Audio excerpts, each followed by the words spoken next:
Hello dear students, welcome you all in today's online lecture. Today's point is menstrual cycle. Puberty is marked by the onset of menstrual cycle. जेव्हा menstrual cycle यायला सुरुवात होते तेव्हा त्याला puberty असं म्हणतात. Okay, the stage is called as menarche. ही जी स्टेज आहे त्याला मेनार्की असं सुद्धा म्हणतात.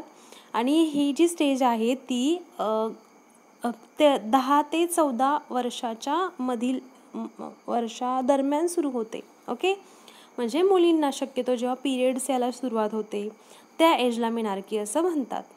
Because of stopping of secretion of hormones controlling the function of female reproductive system stops or becomes irregular, this stage is called as a menopause.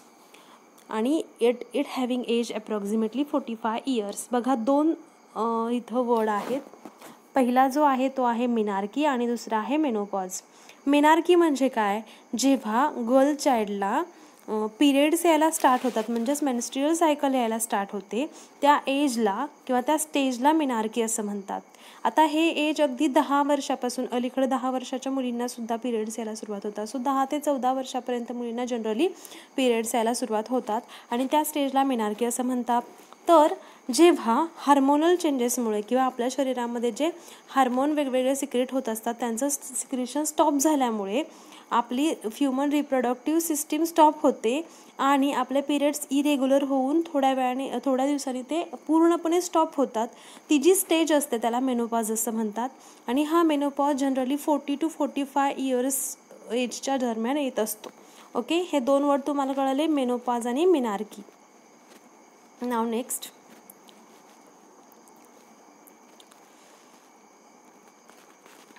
a natural process of menstrual cycle is controlled by 4 hormone.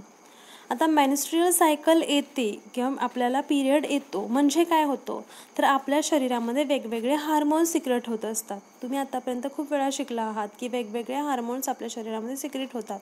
त्यातले 4 main hormones आहेत की ज्यांच्यामुळं आपले menstrual cycle व्यवस्थित control होते.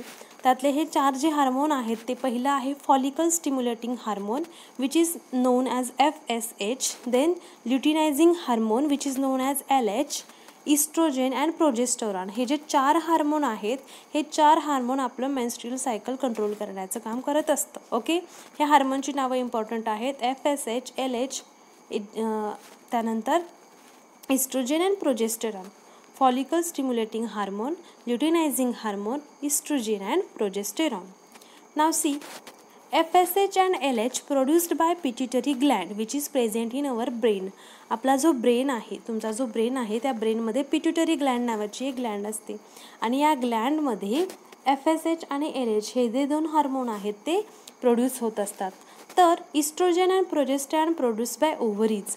आता आपण human female reproductive system पाहिली आहे त्याच्यामध्ये ओव्हरीज असतात आणि या ओव्हरीजमध्ये इस्ट्रोजेन अँड प्रोजेस्टेरॉन हे 2 हार्मोन्स तयार केले जातात. लक्षात आलं, FSH आणि LH हे जे 2 हार्मोन आहेत ते आपल्या पिट्युटरी ग्लँडमध्ये प्रोड्यूस होतात. पिट्युटरी ग्लँड आपल्या ब्रेनमध्ये प्रेझेंट असते. तर इस्ट्रोजेन आणि प्रोजेस्टेरॉन हे जे 2 हार्मोन्स आहेत ते आपल्या ओव्हरीजमध्ये प्रोड्यूस होतात. Ovaries are present in female reproductive system. Third point, 28 days cycle starts as follow. मग आता हे सायकल काय आहे, मेन्स्ट्रुअल सायकल. ओके, इथं सायकल हे नाव आले पण हे सायकल म्हणजे काय आहे तर हे जे सायकल असतं ते 28 डेजचं असतं. ओके, ते आता आपण स्टेप बाय स्टेप पाहूया. तर पहिलं आहे 1 to 5 days. ओके, आता 1 to 5 डेजमध्ये काय होतं, endometrium breaks down which leads to starting bleeding.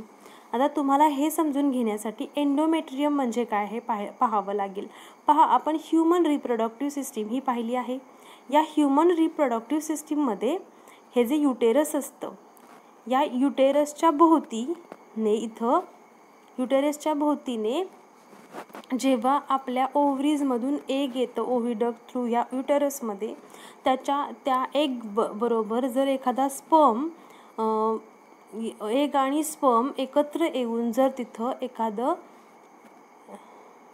Gamete formation झालं तर ते गॅमेट फॉर्मेशन होण्यासाठी या युटेरसच्या आजूबाजूला तिथं एका रक्ताचा थोडक्यात लक्षात घ्या पडदा तयार होत असतो जाड. ओके, तर जेव्हा हे फॉर्मेशन होतं गॅमेट फॉर्मेशन, तेव्हा त्या पडद्याच्या थ्रू त्या सुरक्षिततेत आपला जो एम्ब्रियो आहे तो डेव्हलप होतो. पण जर आपला एग बरोबर स्पर्म ह्या दोघांचं जर गॅमेट फॉर्मेशन झालं नाही तर काय होतं, तर हा जो पातळ पडदा तयार झालेला असतो तो काय होतो, फ्लश आउट होऊन जातो. ओके, मग पहा काय दिले आपल्याला इथं पॉईंट पहिला, तर 1 to 5 डेजमध्ये काय होतं, एंडोमेट्रियम ब्रेक्स डाऊन. आता हा जो पातळ पडदा आहे मी तुम्हाला सांगितलं त्याला एंडोमेट्रियम असं म्हणतात. ओके, endometrium breaks down which leads to starting bleeding. मग हे एंडोमेट्रियम ब्रेक होतं आणि त्याच्यामुळं ब्लिडिंग स्टार्ट होतं. One of the several follicles in the ovary starts to develop. मग काय होतं, एकदा एंडोमेट्रियम ब्रेकडाऊन झालं, ब्लिडिंग झालं, ते किती दिवस होतं, 1 ते 5 दिवस होतो. तेव्हाच one of the several follicles, आपल्या ओव्हरीमध्ये जे फॉलिकल असतात त्यातलं एक फॉलिकल डेव्हलप व्हायला सुरुवात होते. दिस डेव्हलपिंग फॉलिकल सिक्रीट्स इस्ट्रोजन. आता जर आपण बघितलंय की 4 हार्मोन असतात, त्यातलं इस्ट्रोजन आणि प्रोजेस्टेरॉन हे आपल्या ओव्हरीजमध्ये तयार होत असतात. तर जेव्हा फॉलिकल व्यवस्थित डेव्हलप होतो तेव्हा आपल्या फॉलिकल मधून इस्ट्रोजन नावाचं जे हार्मोन आहे ते सिक्रेट व्हायला सुरुवात होते. Endometrium of the uterus starts to regenerate. मी तुम्हाला सांगितलं एंडोमेट्रियम म्हणजे काय, तर युटेरसच्या भोवती जो पडदा तयार होतोय रक्ताचा, थोडक्यात त्याला एंडोमेट्रियम असं म्हणतात. आणि हे एंडोमेट्रियम आहे ते परत रिजनरेट व्हायला सुरुवात होते. हे सगळं किती होतं, 1 to 5 डेज. त्यानंतर नेक्स्ट आहे 5 to 13 डेज. आता 5 to 13 डेजमध्ये काय होतं, तर endometrium is completely regenerated under the effect of estrogen. म्हणजे आपल्या ओव्हरीजमधून जे इस्ट्रोजन नावाचं जे हार्मोन सिक्रेट झालं आहे त्याच्या मदतीनं एंडोमेट्रियम जे तयार झालेलं आहे, इथं बघा ह्याच्या भोवती, युटरसच्या भोवती इथं जे एंडोमेट्रियम तयार झाले आहे त्याचे व्यवस्थित डेव्हलप होत असतं ते एंडोमेट्रियम. त्यानंतर नेक्स्ट पॉईंट आहे, हे आहे 5 to 13 डेज. त्यानंतर नेक्स्ट आहे 14 डे, जेव्हा 14वा दिवस असतो. 14 डेला काय होतं, developing follicle completes is development. जे फॉलिकल डेव्हलप होत आहे, कुठं डेव्हलप होते ते, तर आपल्या ओव्हरीजमध्ये. तर ते जे फॉलिकल डेव्हलप होत आहे ते कम्प्लीट डेव्हलप होतं. फॉलिकल बर्स्ट, मग काय होतं, 14व्या दिवशी ते फॉलिकल बर्स्ट होतं under the effect of luteinizing hormone and oocyte is released. आणि मग ते फॉलिकल बर्स्ट होतं with the help of luteinizing hormone. Luteinizing hormone is secret by pituitary gland and oocyte म्हणजेच एग रिलीज होतं. ठीक आहे, and this is called as ovulation. Okay, हा question तुम्हाला येतो, what is mean bye ovulation. Ovulation म्हणजे काय, तर आपल्या ओव्हरीजमध्ये जे फॉलिकल डेव्हलप झालेले असतं ते फॉलिकल ल्युटिनायझिंग हार्मोनच्या मदतीनं बर्स्ट होतं आणि त्याच्यामध्ये उसाइट म्हणजे पॉईंट इज 15 to 28 डेज. ओके, आता 15 to 28 डेजमध्ये काय होतं, remaining tissue of the burst follicle forms the corpus luteum. ज्या रिमेनिंग टिश्यू आहेत म्हणजे राहिलेल्या टिश्यू आहेत कोणाच्या, तर जो फॉलिकल बर्स्ट झाला आहे त्याच्यापासून कॉर्पस ल्युटेयम फॉर्म होतं. Corpus luteum start to secrete progesterone. हे जे कॉर्पस ल्युटेयम आहे ते प्रोजेस्टेरॉन सिक्रेट करायला सुरुवात करतं. Then endometrial gland secrete their secretions. Endometrial gland जे आहेत ते त्यांचे सिक्रेशन सिक्रेट करायला सुरुवात होतात. Such endometrium is ready for implantation of embryo. मग परत एंडोमेट्रियम जे फॉर्म झालेलं आहे ते काय होतं, इम्प्लांटेशन ऑफ एम्ब्रियो म्हणजे एम्ब्रियो तयार करण्यासाठी ते रेडी होतं.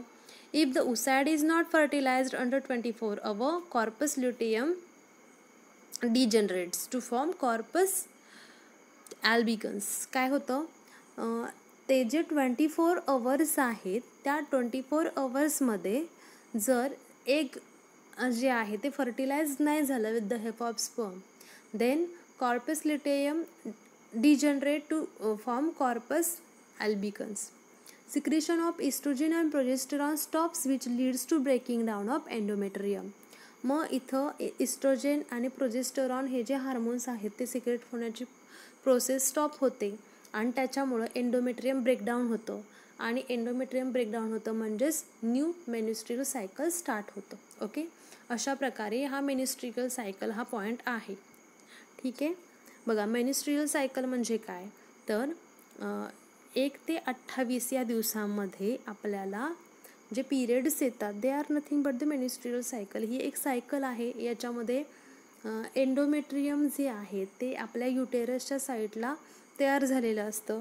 जर एग फर्टिलाइज नाही झालं तर हे एंडोमेट्रियम ब्रेक होतं आणि ब्लिडिंग स्टार्ट होतं. त्यालाच आपण पिरियड्स असं म्हणतो किंवा मेन्स्ट्रुअल सायकल असं म्हणतो. ठीक आहे.